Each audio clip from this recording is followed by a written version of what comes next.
Fala galera, tudo bem com vocês? Sejam bem-vindos em mais um episódio. Estou aqui com os meus amigos, professor Pedro Arthur, tamo junto. Professor Moisés, aqui o professor Vamos pra Dilon. cima. E dessa vez a gente vai falar sobre envelhecimento e atividade física. É um assunto super interessante, com muito conteúdo, muita qualidade. Mas antes, já sabe, né? Se inscreve no canal, compartilha e deixa o like. E o método 3C, 3C, né? Compartilha, comenta e curte. Então não esqueça, logo de início, ativa o sininho e bora pra cima. Bora começar falando aqui sobre o envelhecimento. Do ponto de vista fisiológico, o que é o envelhecimento para vocês? Fala aí, Pedro. Cara, tem algumas teorias, né? Na real, a teoria é por trás do como ele acontece, né? Do principal gatilho. Mas pra mim, cara, eu já me questionei muito se o envelhecimento era um estado patológico. A gente até conversou isso já em um outro episódio. Ou se é algo natural. No meu entendimento, aparentemente é algo natural, olhando para biologia, digamos assim, para bioquímica da pessoa. Se a gente vai olhar para uma mitocôndria, por exemplo, que é uma das teorias, é a disfunção mitocondrial em longo prazo, que ocorreria o envelhecimento, a gente entende que é impossível a gente não ter mitocôndrias defeituosas em longo prazo. Isso é natural do processo de produção de energia. Vai ter algum prejuízo ali a nível estrutural. E quando a gente olha também para a questão, por exemplo, dos telômeros, eles só reduzem também. Nunca vi uma estratégia que impediria o encurtamento dos telômeros. Então, aparentemente, isso é algo natural e possivelmente irreversível no meu entendimento. Sim, Desculpa sim. Você que quer viver aí pro resto da sua vida, eu acho difícil isso acontecer, a não ser que, sei lá, alguém descubra um mecanismo muito, muito, muito específico dentro da mitocôndria ou dentro do teu DNA. Acho Cara, que é mais ou menos por a isso. vida ia ficar sem graça se a gente se soubesse que ela seria infinita, né? Eu entendo que é bacana essa ideia de saber que um dia a gente não vai estar nessa terra mais. Toda uma questão filosófica, né? Mas assim, cara, quando a gente fala de envelhecimento, as literaturas elas separam, né? Envelhecimento patológico e envelhecimento natural. Então, a gente tem o envelhecimento patológico, aquele que vem acometido de doenças, né? Hábitos que trazem problemas de saúde sérios. E tem aquele envelhecimento natural, que inevitavelmente você vai ter perda gradativa de funções importantes e também diminuição de capacidades de determinados tecidos, como tecido muscular, tecido ósseo, cerebral, função cardiorrespiratória.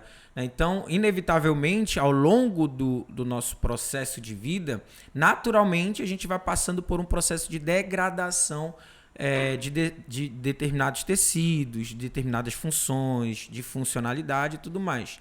Então, isso pode ser ocasionado a partir de uma relação natural ou de uma relação patológica. Óbvio que os hábitos de vida eles acabam influenciando diretamente nessa velocidade, né? Depois o Odilon pode falar sobre a questão do telômero. Ele pesquisou, né? Tem uma revisão sobre isso, né, Odilon? Sobre Sim, uma os revisão. atletas e tal, né? Aí depois pode falar essa relação do telômero com a questão do envelhecimento. Mas basicamente a gente tem esse entendimento que é um processo natural, normal. Apesar de ter também os hábitos de vida influenciarem diretamente nessa degradação, a gente percebe muito bem pessoas que se alimentam de forma adequada, dormem de forma adequada, gerenciam melhor suas emoções e fazem exercício físico, você percebe que ela tem uma menor degradação de determinadas funções, determinados tecidos, funcionalidade e tudo mais. Então, basicamente, quando a gente entende de envelhecimento, a gente tem esse processo natural que é óbvio que é influenciado diretamente pelos hábitos de vida, né? Se fosse pra gente resumir aqui, envelhecimento. Os professores falaram, os meninos falaram aqui. Envelhecimento é um processo fisiológico, natural, irreversível, que está associado com perdas, que são graduais, progressivas. Aí temos o envelhecimento que pode ser patológico, ocasionado com disfunções, doenças. E o envelhecimento natural, que é o fisiológico. A gente vai envelhecer. Sim. E aí, para dar uma relembrada do que é o telômero, que o Pedro falou muito bem, é importante destacar isso, que são sequências nucleotídicas que ficam localizados na extremidade do cromossomo. À medida que vai tendo processo mitótico, divisão celular, o telômero... Só ajeita o teu microfone para depois não ficar meio ruimzinho. Então, à medida que a gente vai tendo divisão celular, processo mitótico, esse telômero ele vai encurtando. Perfeito. Então, uma das formas de a gente quantificar o envelhecimento biológico é pelo comprimento telomérico. E aí, o que a gente avaliou? Nós comparamos 2 grupos. Um grupo eram atletas de elite, né, que pegou os extremos. E o outro grupo eram sedentários, pessoas que eram, a gente brinca, né, o famoso pangaré. E atletas de quê? Diversas modalidades, mas de alta intensidade? Principalmente endurance, Ah, tá, que é mais fácil moderada. de a gente conseguir, né? E quando a gente comparou o comprimento telomérico, para nossa surpresa, os atletas tinham maior comprimento de telômero do que os sedentários. Então, na nossa perspectiva, a nossa hipótese, poxa, não vai ter diferença porque eles treinam muito. Mas mesmo eles treinando muito, que é o limite, né, o extremo, o atleta de elite, ele tem maior comprimento do telômero do que o sedentário. Então, ser sedentário gera um desgaste, um encurtamento telomérico. E se eu tenho esse encurtamento telomérico, eu gero uma instabilidade no DNA, por exemplo. Esse ponto que tu falou é muito importante. Inclusive, acho que essa foi uma das dúvidas de vocês. Tu falou agora.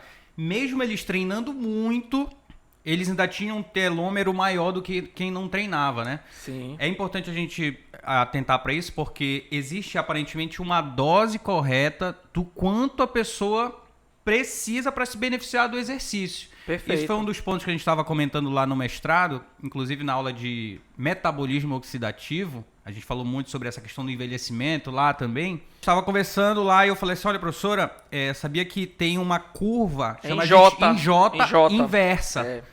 Porque é uma curva entre nível de exercício físico e mortalidade. Então, aparentemente, quanto mais exercício físico tu vai fazendo, a tua mortalidade vai reduzindo, só que tem estudos que mostram que depois de uma determinada quantidade, essa curva vai subindo de volta, ou seja, é um J inverso que vai mostrando, olha, aparentemente tem uma dose adequada para tu ter esses benefícios, né? Para tu, digamos assim, ir contra o envelhecimento. Né? Então é muito importante a gente se atentar. Não necessariamente quanto mais exercício tu fizer, tu vai ter mais benefícios. Né? E, inclusive, essa curva em J se acentuava mais ainda em pessoas que faziam muito exercício e, ao mesmo tempo, eram tabagistas e consumiam muito álcool. Pô. Muito interessante esse ponto. Eu vi um estudo de Copenhague, na Dinamarca. Eu esqueci agora qual é o... Coloca aí. Porque tem umas cidades lá específicas para isso, umas cidades modelos.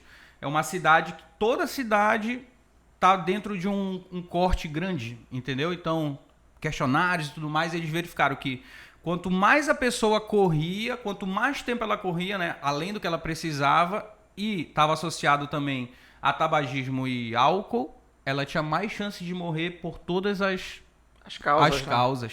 Olha que maluco. Bicho. E é bom, né, de repente se fazer uma pesquisa, porque comparando o sedentarismo com atletas, a gente percebe que mesmo atleta, né, nível volume elite, altíssimo, né, de treino, volume, intensidade, carga de treinamento muito alta, ainda assim é melhor do que um sedentário. Talvez se fosse avaliar um cara que fosse ativo, moderadamente, não fosse um atleta, mas um cara moderadamente ativo com um atleta, de repente seria interessante, né, fazer essa avaliação para ver se de fato existe essa relação positiva, né, do cara que é ativo fisicamente e aquele negativo do cara que é atleta, né? Existe uma relação, né, Pedro, de um cara que corre maratona e tal, aeróbico envelhece. Tem até uma atriz que falou que o rosto fica assim. Eles se atêm muito à ideia do excesso de exercício e alta produção de radicais livres, que, de certo modo, tem a sua relação. Sim. Só que a gente precisa olhar mais com calma para essa dose, né? Que dose é essa de exercício que eu vou aplicar no meu corpo que em longo prazo vai me gerar mais estresse oxidativo do que o meu corpo consegue através do sistema redox, né? Organizar e melhorar mais ainda. Porque essa exposição a radical livre é importante. Coordena várias funções do nosso metabolismo. O ruim é quando você tem um excesso de produção de radical livre, mesmo sendo através do exercício físico, sem estimular a tua capacidade redox também, o teu sistema redox, ou seja, o teu sistema que vai ali antioxidante, né? impedir que a tua mitocôndria se degrade muito mais do que ela precisaria, né? Que faça com que o teu corpo haja uma supercompensação a partir desse estresse oxidativo elevado. Então, tem essa relação, mas a galera se perde nessa quantidade de dose e vai teorizando porque a corrida faz isso, porque não sei... Cara, é a dose, é o volume de treino combinado com outros estilos de vida também, né? Que é importante falar. Sim. Aí fala, porque maratonista tem físico de não sei o que e tal. Eu acho que mais essa relação mesmo da quantidade de carga de treino, isso pode influenciar diretamente. E eles são magros porque é o biotipo do esporte, biotipo, tem que né? ser. Cara, existe uma relação também que possa ser analisada do envelhecimento com alterações fisiológicas, Odilon. E a gente sabe, né, que existem várias alterações. Aí a gente pode falar basicamente de força, cardiorrespiratória. Poderia falar um pouquinho dessas perdas que são normais no contexto de envelhecimento? E a partir de quantos anos a pessoa já começa a perceber isso? Aí depende da variável, né? Mas tem estudo mostrando que a pessoa começa a perder força e massa muscular por volta da terceira década de vida. Então aí a pessoa não cuida, começa a ter catabolismo de tecido musculoesquelético. Isso aumenta a propensão para disfunções do aparelho locomotor. Um exemplo, sarcopenia, dinapenia. Então quando a gente envelhece, perde massa muscular, mitocôndrias, como o Pedro falou, redução do comprimento telomérico. Quando a gente envelhece, perde DMO, que é a densidade mineral óssea, aumenta a predisposição para osteopenia. Aumenta dano do DNA. Dano no DNA, aumentando a chance de risco de câncer, por exemplo. Exato. Quando a gente envelhece, além de massa óssea, está associado também com aumento de gordura intramuscular, gordura subcutânea, gordura visceral. No geral, a gente perde tudo. O que a gente ganha? Gordura. Normalmente o idoso tem uma tendência a acumular mais gordura subcutânea, intramuscular e visceral.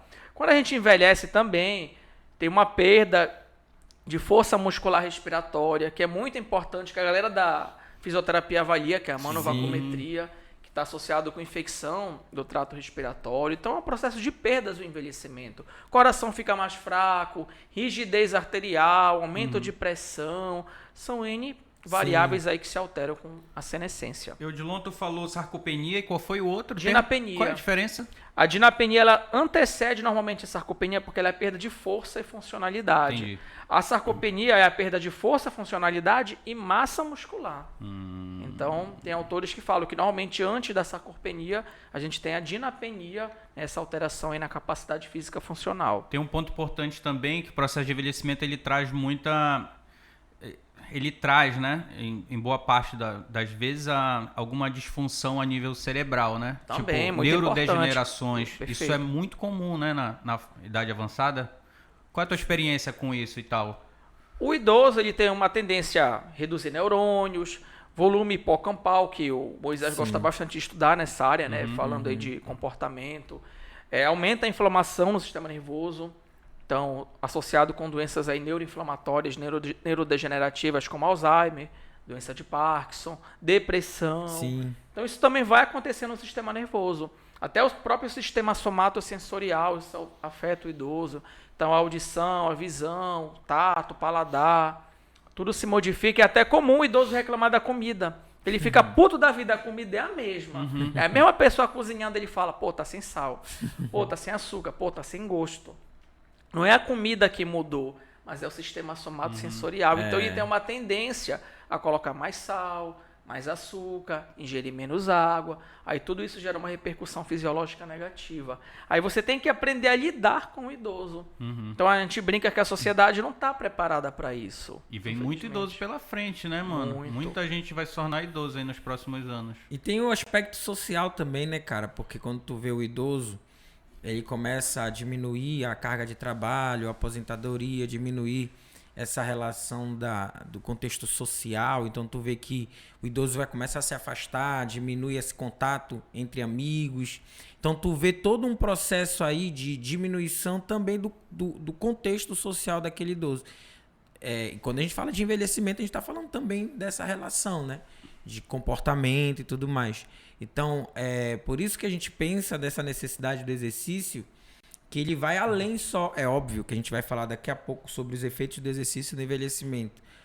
Mas ele vai além só dessa Uma questão relação física, fisiológica, funcional, né? é. Física O idoso ele é funcional. mais frágil a nível cognitivo também, Moisés? A nível, como é que eu posso falar? De saúde comportamental, seria isso ou não? Tipo, Na verdade, ele está mais suscetível a ter depressão, ansiedade do que outras Pois pessoas? é, porque sim, acaba pelo contexto em si o que o idoso está inserido, né? Então, dependendo dos hábitos de vida, dependendo do afastamento social, dependendo da perda de função social. Então, só o fato de o idoso se aposentar e não conseguir mais trabalhar, isso gera para ele uma relação emocional de emoções negativas. Então, isso pode gerar gatilhos que vão levar esse idoso a ter problemas emocionais, cognitivos e tudo mais. Então, essa diminuição de perda, né, de acesso, de trabalho, de contexto social, até mesmo pelo próprio envelhecimento, de diminuição de neurônios, de conexões nervosas, tendo menos contato com pessoas, com atividades, isso tudo vai gerando uma repercussão neurológica que pode gerar, assim, problemas sérios no futuro, né? De depressão mental, neurodegenerativo. Com certeza isso é bem real mesmo. Isso que vocês falaram é muito, mas muito importante. Tem um estudo que eu lembrei agora, vocês comentando, que eles foram no asilo. Aí olha a loucura dos caras, olha, estão 2 grupos de idosos. Um grupo não vai tomar nenhuma decisão, nenhuma. Nem a roupa que o cara vai usar, nem a comida, ele não vai dar teco em nada, ele vai ficar lá no asilo. Outro grupo, os pesquisadores falaram assim, olha, a gente vai dar missões para vocês. Vocês vão escolher a comida, escolher o filme, cuidar de uma planta, escolher a roupa. Legal. Aí eles acompanharam durante 2 anos, cara. 2 anos? 2 Legal. anos. A chance de morte, ela aumenta em 50% quando tu não tens um objetivo de vida. Então, os idosos que não tinham objetivo de vida, eles morreram muito mais Sim, cara. do que os idosos que tinham que cuidar da planta, cuidar de um gato, cuidar de um filme, escolher a comida, tinha um objetivo de vida. Sim. Então, quando o idoso ele se aposenta e não tem um objetivo de vida, ele é muito propenso a algum problema aí, alguma desordem neurológica, afastamento social, depressão, ansiedade.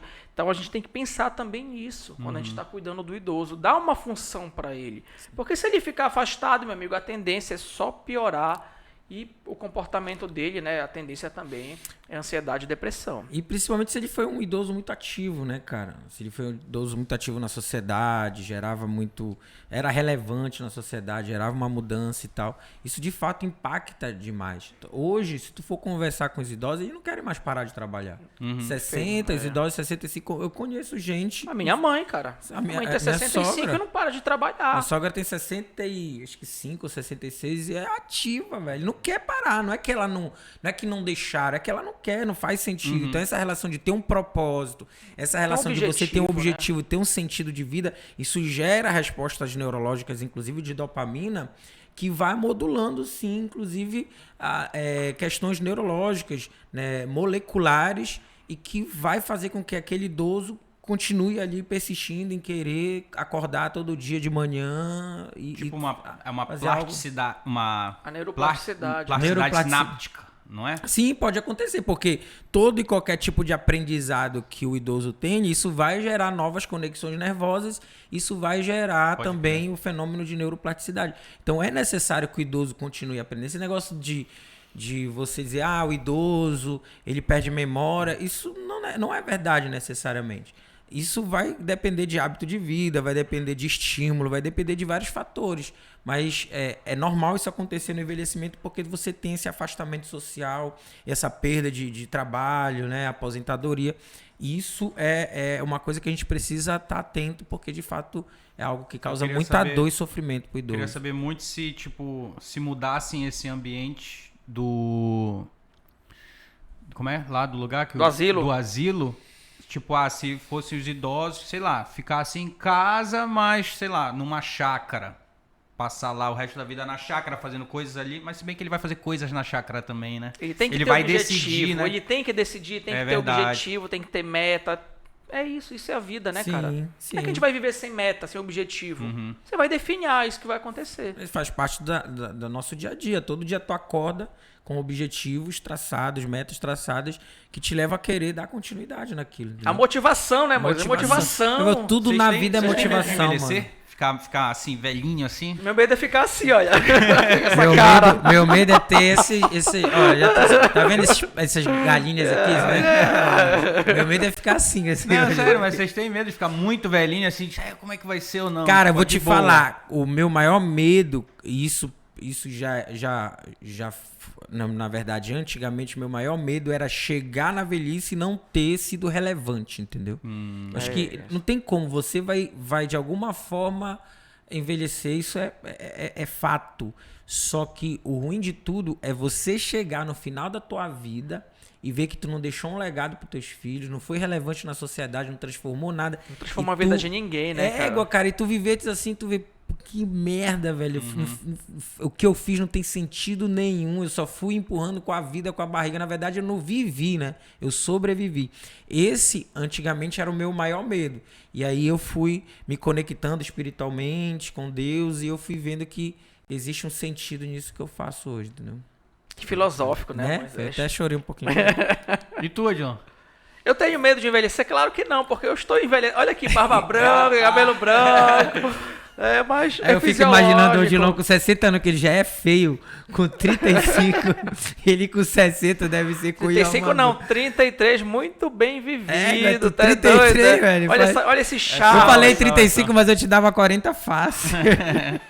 Assim, o meu medo ao envelhecer é principalmente ficar dependente do outro. Então, minha batalha é envelhecer, mas com independência funcional, qualidade de vida. Aí é perfeito pra mim. Porque o grande problema do envelhecimento é que eles ficam dependentes do outro. E como é que você vai ser feliz se você não consegue tomar banho sozinho, se vestir sozinho, cara, ir até a panificadora? Tu precisa sempre de alguém pra fazer alguma coisa. Pois é, essa funcionalidade, ela é fundamental para que você tenha qualidade de vida, para que você tenha uma boa expectativa. Porque não é só expectativa de vida, mas é viver bem. Sim, perfeito. Então, o meu objetivo é esse, cara. É ter independência, não só física, funcional, mas também financeira. Claro, isso é importante. Pô. Sim, com certeza. E é uma das coisas que diminui muito a relação do idoso buscar aposentadoria. Justamente não ter gerenciado essa parte financeira muito bem. E quando ele se aposenta, a renda cai. Até isso também traz vários problemas financeiros. Né? Então, a gente pode trazer várias situações, problema aqui de idoso que continua trabalhando para sustentar filho, para sustentar neto e tal. Porque se aposentar, muita gente depende dele, a renda cai. Então, dependendo de como você vai envelhecendo, esse gerenciamento financeiro é fundamental. Eu conheço médico que até hoje trabalha com 70 a 75 anos porque simplesmente não se organizou financeiramente para ter uma vida na fase, né, de idoso tranquila e precisa trabalhar até hoje para manter a sua condição de vida, né? Complicado isso, é uma coisa, outra coisa que é uma coisa que me preocupa, me preocupava na verdade muito, sabe? De você se organizar. Agora que ele comprou umas criptomoedas aí, porque olha só, hoje aporte na bolsa, tá só. Agora hoje eu tô mais de boa. Hoje eu tô com 25 anos. Então assim, daqui educação física, só de professor, Daqui a 45 eu vou ter quanto? 70 anos? Então, eu quero estar com 70 anos lá na minha fazenda, com a minha rede, tomando água de coco. Jogando os milho para as galinhas. Pra galinha, pescando. Pescando, né? Isso que é vida. Não, tô brincando, eu não quero isso não, eu quero outra coisa pra mim. Mas de fato isso é uma coisa que a gente deve pensar. Mas quando a gente fala de qualidade de vida, envelhecimento, idoso, a gente fala de algo fundamental, né? Que são os hábitos de vida, Odilon e Pedro. E uma das coisas que precisa ser incluído nesse hábito de vida para que esse envelhecimento ele não seja patológico, né? E também não tenha uma relação direta com o envelhecimento precoce, o exercício físico é fundamental para isso. E muita gente fala, exercício de força, esse exercício aeróbico, melhor isso, melhor aquilo. O que vocês acham em relação à questão do exercício em si para a questão do envelhecimento? O que seria mais interessante? O que seria ideal no contexto de envelhecimento saudável? O exercício ele é tão impactante que ele tem efeito teloprotetor, ele protege os telômeros, ateroprotetor, cardioprotetor, neuroprotetor. Então, se tu quiseres envelhecer com saúde, tem que praticar o exercício. Se você puder combinar os dois, aeróbio e força, melhor. Mas tem um porém nisso tudo. Eu sempre brinco com os alunos. Se você pudesse escolher uma única atividade, eu escolheria a força. Porque quando a gente envelhece, tem um mecanismo que é a perda seletiva de fibra. Então, a principal fibra que a gente perde é a fibra de contração rápida. Então, os estudos hoje são enfáticos. Para você ter um envelhecimento saudável, atividade aeróbia, atividade de força, se puder, flexibilidade, atividade cognitiva. Então, tem que ter tudo isso. Quando tu vai pro combinar as atividades. Colégio americano, né, de medicina e esporte, ele traz lá, né, para pessoas saudáveis e tal, e traz todas essas modalidades aí. Sim. Ainda tem a parte neuromuscular, né? Ainda entra o processo de treinamento funcional. O treinamento de força na parte neuromuscular, porque a gente vai perder força, a capacidade física funcional, a gente perde flexibilidade, aptidão cardiorrespiratória, a gente reduz mitocôndrias, VO2. Então, tem realmente que praticar o exercício. Então, se você é um idoso e eu quero envelhecer com mais saúde, eu quero melhorar meu condicionamento, pratique o exercício. Preferencialmente o combinado. Força aeróbica, se puder, flexibilidade. E a cereja do bolo eu ia colocar a dança, por uma questão cognitiva. Lógico que a gente sabe que não dá para você praticar tudo isso, né? Mas tente se manter ativo ao longo da vida. Vou dar a minha percepção baseada, digamos assim, com um pingo do processo de evolução. Além de uma estratégia para a gente melhorar o nosso corpo, o exercício, na real, ele é um comportamento que foi selecionado ao longo de milhões de anos de evolução. Esse é o primeiro ponto que a gente tem que se ligar. O nosso corpo, ele está projetado para fazer com que a gente sempre se mantenha em movimento. Não, e principalmente, eu vou falar, o Odilon falou do treino de força, né? O nosso corpo, ele vem selecionou muitas características não para a gente levantar peso. A gente pode até, não necessariamente única e exclusivamente para levantar peso. Sim. Mas uma prática, um comportamento muito importante que a galera não se liga. Correr. Correr, no meu entendimento, foi um dos principais comportamentos que a evolução selecionou no nosso corpo. É por isso que a gente consegue mexer o nosso tronco ao mesmo tempo que a gente projeta as nossas pernas para frente. É por isso que o nosso corpo desenvolveu um sistema de resfriamento dele para a gente continuar fazendo exercício, né? Diferentemente, sei lá, de um equino e assim por diante, que não tem esse processo de resfriamento. Então, assim, eu diria que o treino aeróbio ele é muito importante, está marcado no nosso DNA como algo que é fundamental para a gente se manter vivo, inclusive, porque a gente corre para fugir de alguém que quer matar a gente ou corre para pegar alguém que a gente precisa, né, se alimentar. Então, eu diria que o treino cardio ele é fundamental para quem quer emagrecer, para quem quer envelhecer de forma saudável e ter também uma saúde mais saudável, porque ele tem uma conexão direta também. Saúde neural. Tu fala, a saúde neural, exatamente. Evidentemente que o treino de força ele é importante, né? Por causa dessa seletividade, dessa perda seletiva de fibras do tipo 2. Mas é importante a gente lembrar também que se tu fizer um sprint de 100 metros bem veloz, tu tem um estímulo, de certo modo, de fibras do tipo 2. Sim. Não é a melhor coisa para tu aumentar, né? Sei lá, a hipertrofia da coxa. Acho que força, acho que sim também, mas tenho dúvidas se seria melhor do que um agachamento. Mas assim, eu fico muito em dúvida. Acho que eu falaria que o cardio ele é tão importante quanto a musculação para ajudar no processo de envelhecimento. E particularmente, eu acho que eu escolheria o treino cardio. Ao invés da musculação? É difícil a gente escolher entre duas coisas então, essenciais, né? Tá, difícil. Vamos lá, gosto de tema polêmico, eu gosto de onda. Eu vou nessa pegada do Odilon da combinação. Não, sai daí, eu gosto de onda. Eu gosto de onda. Se chega um idoso aqui pra ti e diz assim, ó, Pedro, eu tô nas tuas mãos e eu não quero fazer 2. Eu quero que tu diga assim, ó, esse aqui é o que vai te dar maiores benefícios dentro daquilo que você precisa no processo de envelhecimento. O que tu escolheria? Eu talvez escolheria o... É difícil, cara, mas eu vou falar o treino cardio, só para não concordar com o Odilon, para depois ele dar o contraponto dele, mas Quando a gente olha em treino cardio também, a gente tem uma gama de possibilidades, né, de fazer treino cardio. Então, por exemplo, a bike, tem inclusive no livro do Schoenfeld, que fala sobre hipertrofia muscular, ele fala que o cardio, de certo modo, ele pode influenciar, porém, tem que ser um cardio de resistência, que eu falo, uma bike, por exemplo, e que seja em alta intensidade. Se tu faz só cardio em baixa ou moderada, talvez o teu corpo interprete que tu não precise muito das fibras do tipo 2, mais explosivas, de contração rápida. Então a sacada é, vou fazer o cardio, vou te prescrever o cardio se é isso que na avaliação eu vi que de fato precisava, porque eu consigo fazer um treino cardio moderado e um treino cardio em alta. O treino cardio em alta e em moderada vai estimular uma função chamada de capacidade cardiorrespiratória, que é um marcador fundamental também para a longevidade, né? E aí eu conseguiria também aumentar a força de membros inferiores fazendo cardio, fazendo bike, por exemplo.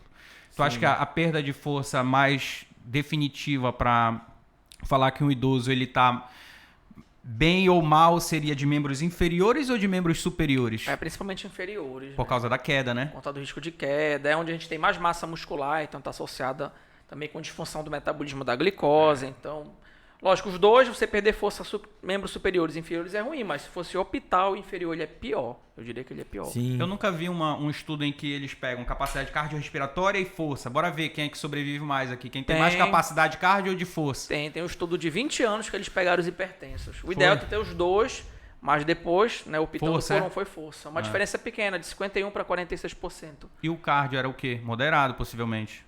Não, eles só pegaram as pessoas e acompanharam durante anos. Aí todo ano eles faziam um teste de VO2 e um RM.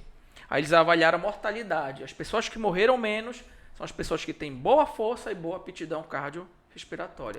E depois as pessoas com força e depois as pessoas com aptidão cardiorrespiratória. Foi publicada na JACC, que é o principal periódico de cardiologia do mundo. Legal, legal. 20 anos de follow-up. Muito bom. Como? 20 anos de 20 follow-up? anos de acompanhamento, Então é uma boa... O ideal é que você tenha os dois. Uma boa evidência. A gente já sabe, né? Em termos de aptidão física, morte por todas as causas. Então, o ideal é que você tenha força e aptidão cardiorrespiratória. Vai que tu tá atravessando a rua lá e vem um carro e, porra, tem que correr mais rápido. E, porra, não sei correr. Já era.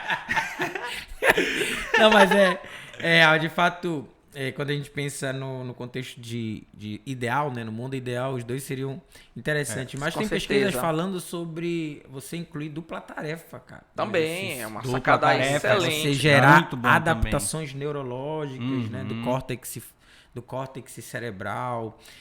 Você, por exemplo, pedir pro idoso na escadinha, naquela escadinha de agilidade, sei lá, correr a escadinha contando de 20, 20 como é? Negativo, né?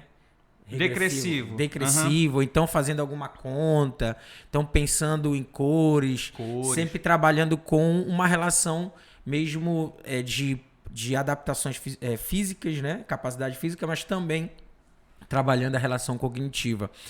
E, cara, pasmem, tem pesquisas mostrando adaptações assim, muito interessantes com dupla tarefa para idoso. Então, o que é que eu te fale? Na real, é interessante quem trabalha para essa parte de envelhecimento incluir atividade de dupla tarefa para idoso. Com certeza, faz diferença. Tem que ter alongamento também, foi uma coisa que o Dilon falou, cara. Eu li os estudos assim que a pessoa tem que ter musculação, cardio e uma coisa que estão tocando muito agora, alongamento, mobilidade, flexibilidade. Isso é por isso que talvez o treinamento funcional, e aí vem o Marzo como um dos caras que hoje pesquisam no mundo, dos mais, talvez Brasil, o mundo aí, fala sobre essa relação do treinamento funcional, que aí eu sei que tem muito essa relação, treinamento funcional, não sei o que, funcional, não tudo existe funcional. Esse termo.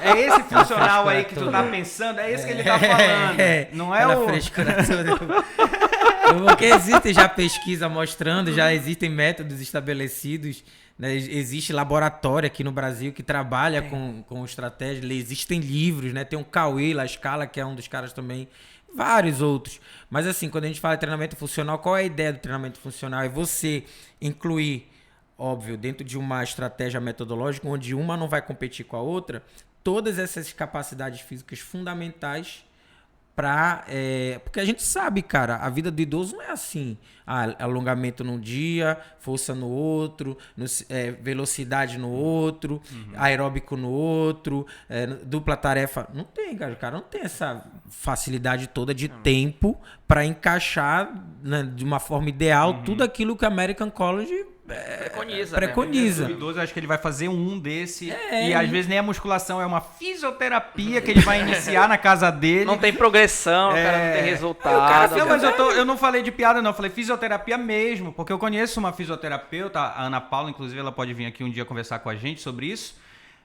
A fisioterapia dela vai ajudar a senhora, primeiro, a aprender a levantar da cama. Segundo, a sentar e levantar. Cara, se tu vê as velhinhas que ela tem, né? Mano, é muito velhinha, velho. E aí, por isso que o treinamento funcional hoje entra como uma proposta interessante, né? De você gerar essas adaptações sem necessariamente ter aí uma quantidade de tempo que muitas vezes o idoso não tem, mas necessariamente precisa gerar essa melhora em toda essa aptidão física, né, fundamental ali para a saúde e qualidade de vida.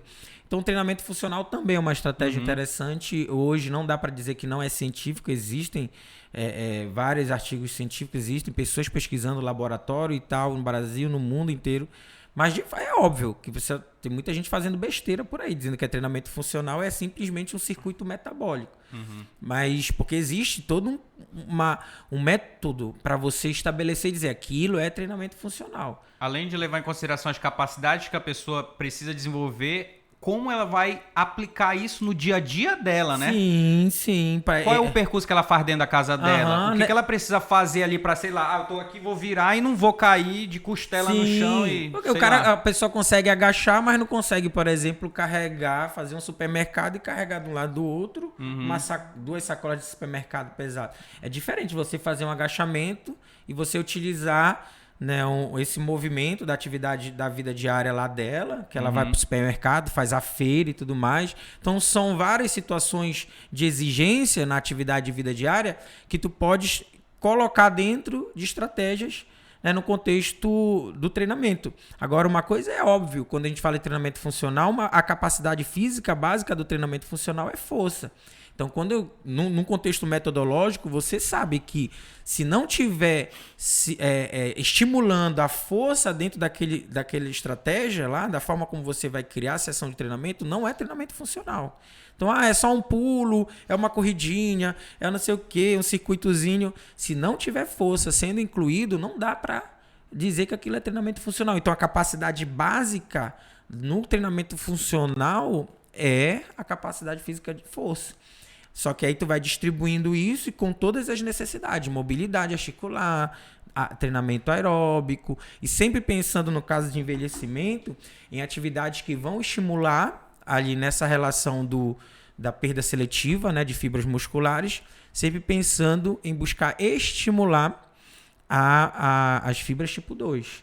Então a ideia é sempre trabalhar intensidades moderadas e intensidades altas. Intensidades baixas talvez não traria tantos benefícios para esse processo de envelhecimento quanto as atividades com características mais anaeróbicas. Mas para aumento de força, né? Para deixar claro, para o pessoal não achar aí que um idoso não vai se beneficiar com uma caminhada também. Sim, para aumento... Não, na verdade, Pedro... Aumento de atividade física é o que é mais preconizado, por exemplo, já li a guideline da JAMA. Tá lá, escrito. Melhor exercício... Qualquer exercício é melhor do que nenhum exercício. Sim, perfeito. Quando tu pensa em prescrever, tu pensa nas necessidades específicas, né? É óbvio que uma caminhada na natureza, uma caminhada lá onde ele mora, vai gerar adaptações importantes. Mas a gente pensa em agregar o máximo possível de adaptações, haja vista as necessidades que tem o idoso por essa perda, né, gradativa ligada ao envelhecimento. Então, quando a gente pensa, é interessante que a gente trabalhe algumas estratégias que vão, de fato, estimular essa fibra tipo 2, que é necessariamente as fibras que mais são ali perdidas, né, no meio do caminho. Sim. Pra gente finalizar, bora agora de Practical Application. Aplicação prática. Agora vai ser punk essa prática. Olha aí, eu vou fazer uma pergunta, posso começar respondendo, depois eu passo a bola para vocês aqui. 3 variáveis ou, né, o que priorizar, fica melhor, o que priorizar ao prescrever o exercício para o idoso. Então, vou começar respondendo aqui de 3 variáveis que você vai priorizar ao prescrever o exercício para o idoso. Primeira variável, segurança. Então, quando eu vou prescrever um exercício, eu tenho que verificar se aquela atividade é segura para ele. Outra palavrinha, será que aquela atividade é eficiente? Porque às vezes ela é muito segura, mas não tem eficiência. É um ponto interessante. E a última palavrinha é a técnica. Eu não posso ter segurança, eficiência sem técnica. Eu preciso ter técnica ao executar um exercício, uma questão motora. Preciso ter segurança e eficiência. E aí, por que eu gosto da boa e velha musculação? Porque é uma atividade segura do ponto de vista cardiovascular, porque eu posso trabalhar com intervalos longos, com poucas repetições, ajustar o volume, ajustar a amplitude. Mais fácil de controlar tudo isso. Fácil de controlar, eu consigo manejar. É uma atividade eficiente porque gera adaptação morfológica, funcional, bioquímica, molecular, enfim. E eu consigo ajustar a técnica. Posso colocar ele, por exemplo, numa máquina, num peso livre, elástico. E eu considero a musculação uma atividade essencial. Então, como é que eu vou prescrever o exercício? Eu sempre olho essas 3 palavrinhas. Segurança, eficiência e técnica. E o que vocês priorizam prescrever um exercício para um idoso? Practical application. Cara, tu já falaste aí de 3. Tudo, ele falou tudo já. Nem vou mais falar. O mais importante. Porque eu acho que, inclusive, isso, pessoal, acabou por hoje. Eu acho que, inclusive, tu pensou antes de começar. Ele falou, eu vou lambar e aqui, eu vou mandar aqui, vou deixar eles no fogo. Eu vou deixar eles atirando no escuro aí, porque eu acho que tu pensou nisso, inclusive, antes de começar o podcast. Tu tava muito preparado. Eu lembro que eu falo isso em sala de aula. Tu é muito sacana, mesmo. Cara, além disso, eu entendo que é intensidade. Mais uma vez, pensando nessa relação de adaptações no contexto de necessidade do idoso. Então, se tu vais prescrever pro idoso, hidroginástica, caminhada, uma corridinha leve, com medo que ele vá morrer, vá se machucar, não vá aguentar, é interessante que a gente pense nessas adaptações que são fundamentais. Então, uma das coisas que, além de tudo isso que tu falaste, eu entendo que a intensidade ela é necessária para que ele possa se beneficiar dos benefícios. Do estímulo. Perfeito, do estímulo daquilo que vai ser gerado. Então, inclusive de melhora cardiorrespiratória, inclusive de ativações de fibras. Então, quando eu penso na intensidade, eu penso... Porque, por exemplo, tu tem artigos mostrando hoje, isso é bem real, dependendo da intensidade que tu trabalha dentro da água, tu pode ajudar o idoso a melhorar a força e a melhorar massa muscular. Pode fazer treinamento de força na água, perfeito. Treinamento de força na água. Só que isso vai depender de quê? Da intensidade. Digamos que o idoso tenha risco de fratura, ou já tem histórico de fratura. E ele, dentro da musculação, pode ser um risco muito maior para ele. O que a gente faz? Leva esse idoso para a piscina e faz um treinamento de força dentro d'água. Só que só vai gerar essas adaptações se a intensidade for adequada. É mais seguro, mas a intensidade é mais seguro, presta atenção na técnica e tudo mais. Mas a intensidade ela tem que ser adequada para gerar esse estímulo e essas adaptações fisiológicas para gerar esse benefício. Né? Que é um princípio biológico do treinamento, né? As pessoas acham que o idoso é de vidro. E se você não tem a sobrecarga progressiva, que não necessariamente é só, né, intensidade, tu pode mexer em volume, em outras variáveis de sobrecarga, a pessoa não vai se beneficiar da atividade. Então as pessoas têm medo ao prescrever o exercício para o idoso. É comum na academia, é selado. Tu vai lá na academia, tem o idoso fazendo rosca bíceps com 3 quilos. Há 2 anos. Aí tu volta depois de 1 ano. Pode voltar lá, meu amigo. O cara tá com o mesmo peso, mesma série, não mexeu em nada. Como é que ele vai ter resultado? Sim. Então essa intensidade, né, progressiva, a sobrecarga progressiva, ela é realmente fundamental. Necessário para gerar essas adaptações. Eu poderia falar da dose também, porque... A gente precisa ter uma certa dose eu dessa intensidade. fiquei pensando, o que o Pedro vai falar? Porque a gente já falou tudo. A gente precisa eu poderia falar de alguns, inclusive. Olha aí. Eu poderia falar da dose, que é importante. Lembra que a gente falou que a gente precisa de um certo nível de estresse oxidativo no nosso corpo para que o nosso metabolismo funcione, rode direitinho. Então, o volume, como ele repete isso ao longo da semana. Outra coisa que eu acho que porque eu não atendo o idoso, mas que eu me preocuparia muito é estar sempre em um ambiente que seja agradável para ele, de Sim. preferência que ele consiga conversar com outras pessoas. Perfeito. A gente notou isso muito no Parkinson lá. O senso de criação de comunidade para um idoso é muito Nossa, importante, como a gente falou velho. tudo. Importante. Cara, eu lembro ali, eu fico até arrepiado de falar, olha, do jeito que era, velho. Porque era tipo uma família ali dentro do laboratório. fazem, A galera cara. ficava triste, mano, quando acabava o ano, que ia ter que passar um mês sem ir lá pro Sim, laboratório. Ou gente que, por algum motivo, não conseguiria ir mais, entendeu? Então, criar um ambiente saudável para o idoso participar, onde ele consiga, de preferência, conversar com outros idosos que têm o mesmo problema que ele, que ultrapassam o mesmo, né, os mesmos problemas, no caso lá era o Parkinson. Então tem muito essa empatia, né? Perfeito. O cara consegue se ver ali, putz, vamos criar um ambiente legal. E o que eu poderia falar também? Eu ia falar que é importante a gente avaliar a situação atual do idoso, né? Que entra em algum ponto que tu falou. Porque aí a gente, qual é o nível de força que ele tem? Qual é a capacidade que ele tem de cardiorrespiratória? Como é que tá o coração dele, pô? Tem que avaliar. A pressão dele é alta, né? Como é que eu vou prescrever o exercício sem saber que a pressão dele tá alta ou tá baixa? Pode ter um AVC durante Sim. o treino, né? Que a gente tem conversado bastante. Esse acompanhamento, né, cara? Então... Monitoramento, né? Monitoramento sempre. E essa parte mais social, né? De criar um ambiente legal para ele. Se de preferência tu conseguir treinar junto com ele, que eu acho que eu vou até ir um pouco mais além, pessoas que treinam com um parceiro de treino, mas aí acho que o professor poderia ser considerado isso, ela se empenha cada vez mais em fazer. Tem um estudo que pegou um cara que treinava sozinho e um cara que treinava ele e um parceiro. O cara que treinava ele e um parceiro, ele conseguia pedalar muito mais, ele conseguia carregar muito mais peso. É a motivação, né, mano? Motivação.